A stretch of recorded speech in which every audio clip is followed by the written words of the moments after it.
다들 다이어트 하실 때 뱃살과 체지방이 빠지는 걸 보기 위해서 체성분 검사를 많이 하시죠? 오늘은 우리 몸을 구성하는 성분, 즉 체성분에서 재미있는 사실 하나를 알려드리려고 합니다. 이 표는 평균적인 여성의 체성분 구성을 보여주는데요.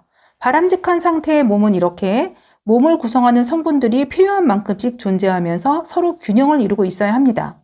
우리가 빼고 싶어하는 체지방 역시 적절한 수준 이하로 빠지면 건강에 문제가 생기듯 가장 중요한 것은 균형이죠. 다이어트의 관점에서 보면 연료인 지방과 연료를 사용하는 엔진인 근육의 균형이 깨져 연료, 즉 에너지가 남아도는 상태를 비만이라고 보는데요. 우리가 다이어트를 해보면 이 체지방 1kg를 빼기가 참 쉽지 않다는 것을 느끼게 됩니다. 그런데 사실 우리 몸속의 지방은 지방 대사를 통해 생각보다 활발하게 분해되기도 하고 쌓이기도 합니다. 이 지방 대사의 균형이 깨져 분해되는 방향보다는 쌓이는 방향으로의 대사가 더 많이 진행될 때 우리는 살이 쉽게 찌지만 빠지지는 않는 상태가 되는 것이죠. 그래서 지방이 어떻게 쌓이고 어떻게 분해되는지 그 속성을 알 필요가 있기 때문에 이 영상과 다음 영상을 통해 말씀드리려고 합니다. 자, 그런데 이 체성분 구성에서 꽤 특이한 점이 하나 있는데 눈치채셨나요? 지방이나 단백질에 비해 탄수화물의 양이 상대적으로 눈에 띄게 적다는 것이죠.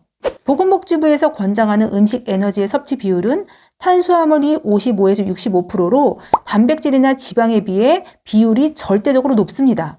게다가 우리는 주식이 쌀밥이기 때문에 새끼 밥만 잘 챙겨 드셔도 무조건 고탄수화물 식이가 됩니다. 영양소 중 우리가 가장 많이 먹고 있는 탄수화물은 어디로 사라진 걸까요?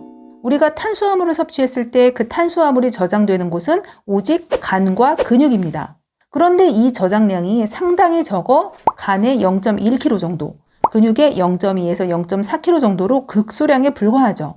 우리 몸의 에너지원인 탄수화물과 지방은 몸에서 저장되는 양상이 극단적으로 다른데요. 탄수화물은 간과 근육에만 저장되지만 지방은 피하지방과 내장지방 등 온몸 구석구석에 걸쳐 어디든 저장이 가능합니다.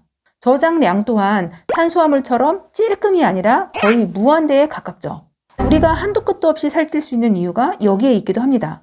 즉 인체는 섭취한 탄수화물 중 극소량만 급히 사용할 수 있게끔 킵해놓고 그 외에 남은 탄수화물은 무조건 지방으로 전환시켜 몸에 쌓아두도록 설계되어 있는 것입니다. 시리얼을 우유에 말아 먹고 건강을 위해 과일 주스를 챙겨 먹고 한식 밥 위주로 먹으면서 고기는 입에도 되지 않는데 왜 살이 안 빠지지? 하는 분들의 답이 여기에 있습니다.